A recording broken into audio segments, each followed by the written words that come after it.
नमस्कार साथियों, कैसे हैं आप सब। वेलकम टू मैथ्स विद मोहित। आज से हम एक नई कड़ी की शुरुआत करने जा रहे हैं जिसमें टीजीटी पीजीटी मैथ्स के एस्पिरेंट के लिए जो मैथ्स की जान होती है, यानी कि मैथ्स के सारे फॉर्मूले हम इस कड़ी में रिवीजन के रूप में लेकर आ रहे हैं।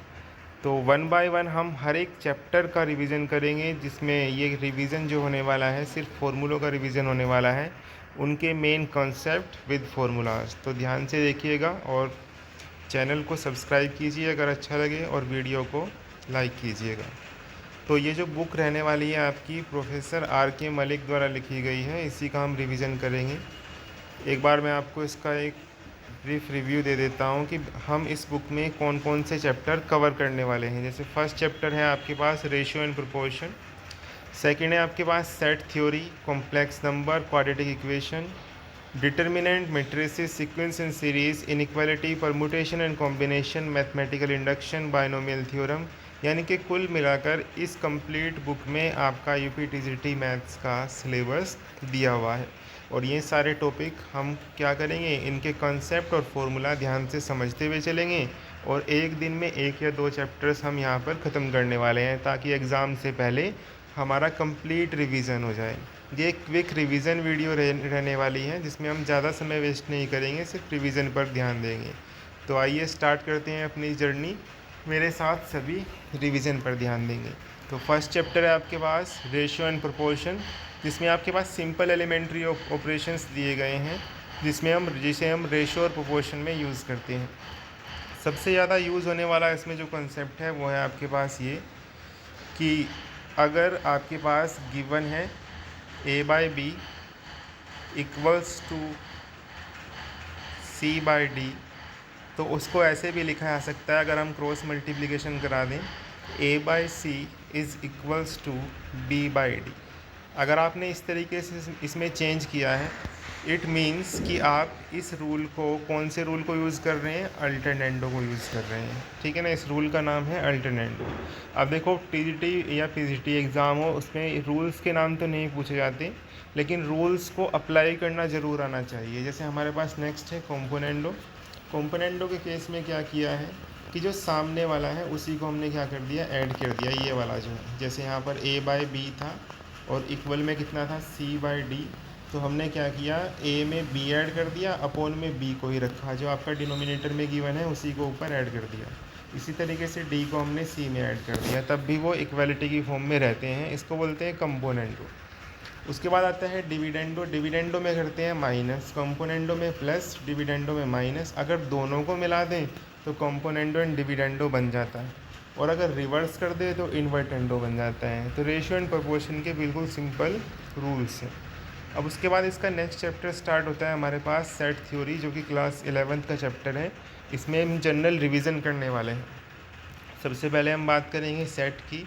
सेट एक्चुअल में क्या है, डेफिनेशन के अकॉर्डिंग हम बात करें, क्लास 11th में भी हम ये चीज़ पढ़ते हैं। सेट क्या होता है, a well defined collection of distinct object is called a set. यानी कि सेट एक्चुअल में क्या होगा, एक वेल डिफाइंड कलेक्शन होगा, किसका, ऑब्जेक्ट्स का। जैसे कि हमारे पास अगर हम बात करें कि हमारे पास इंडिया की टीम की बात करते हैं, क्रिकेट टीम की, कि इंडिया की क्रिकेट टीम में कितने खिलाड़ी हैं, तो सारे खिलाड़ी के नाम हम यहाँ पर मेंशन कर सकते हैं।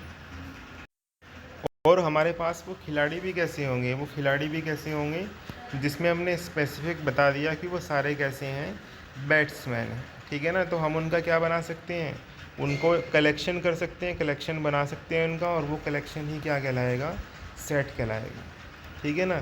लेकिन अगर हम कहें कि पूरे वर्ल्ड के बेस्ट क्रिकेटर्स का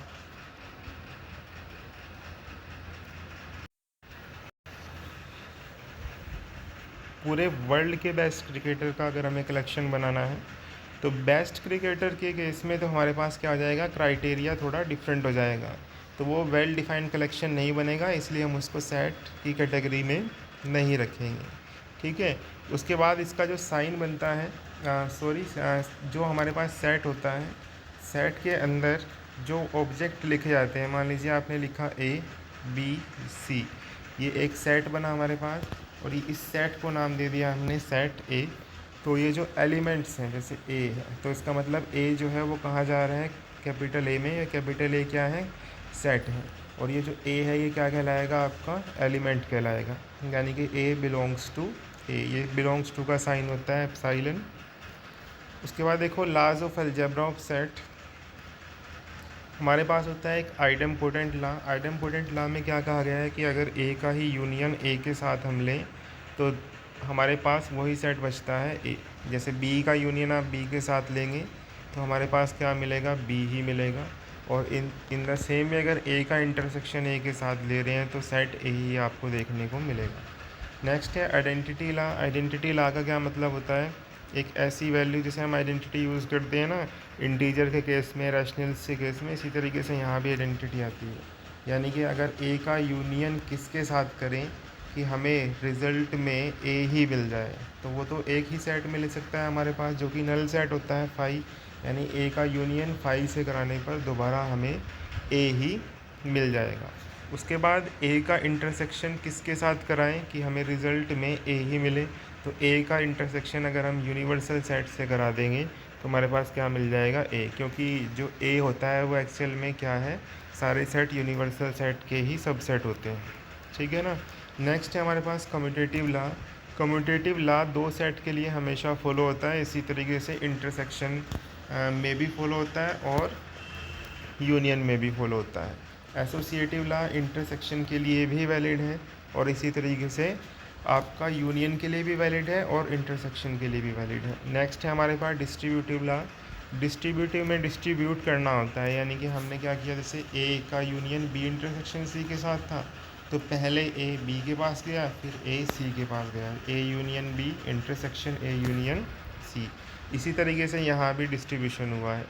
नेक्स्ट है ये सबसे ज़्यादा इम्पोर्टेंट आपका डी मॉर्गन्स लॉ, सबसे ज़्यादा यूज़ होता है कि अगर ए यूनियन बी का कॉम्प्लीमेंट लें तो वो A complement intersection B complement के इक्वल होता है।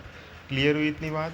अगेन उल्टा इसका रिवर्स कर दो कि अगर ए इंटरसेक्शन बी का कॉम्प्लीमेंट लें तो A complement union B complement के इक्वल होता है। इतनी आई होप इतना समझ पाए होंगे। नेक्स्ट है हमारे पास कुछ और रिजल्ट्स हैं, इनको एक बार आप लोग देख लीजिएगा। जैसे ये दिया हुआ है यहाँ पर कि a माइनस बी जो है हमारा इक्वल होता है किसके, a इंटरसेक्शन b कॉम्प्लीमेंट के साथ, ठीक है। ये सारे फॉर्मूले आगे क्वेश्चंस करने में बहुत काम आने वाले हैं, तो इनका स्क्रीनशॉट ले लीजिएगा और इनको अच्छे से रिवाइज़ कीजिएगा। उसके बाद है नेक्स्ट हमारा important results on number of elements in A set. बहुत बेसिक क्वेश्चंस इससे बनते हैं। नंबर ऑफ़ यूनियन में यूनियन में कितने एलिमेंट्स हैं वो दे देगा आपको, अलग अलग सेट के दे देगा, और इंटरसेक्शन वाले पूछ लेगा जो दोनों में है, यानी कि 3 आपके पास गिवन होंगे, 2 उससे पूछेगा। उसके बाद नेक्स्ट है हमारे पास कि अगर डिसजॉइंट सेट्स होते हैं, अलग अलग सेट होते हैं, तो ये वाला फॉर्मूला हम यूज़ करते हैं। नेक्स्ट देखिए, ये कुछ और फॉर्मूले हैं हमारे पास इंटरसेक्शन, सिमेट्रिक डिफरेंस और यूनियन को लेकर। ये सारे आपको रिवीजन में लेकर आने हैं, इनका स्क्रीनशॉट ले लेना। उसके बाद नेक्स्ट चैप्टर हम करेंगे कॉम्प्लेक्स नंबर्स, चैप्टर नंबर 3 है हमारा, फिर इसका रिवीजन स्टार्ट करते हैं। वीडियो अच्छी लगे तो इसको लाइक कीजिएगा।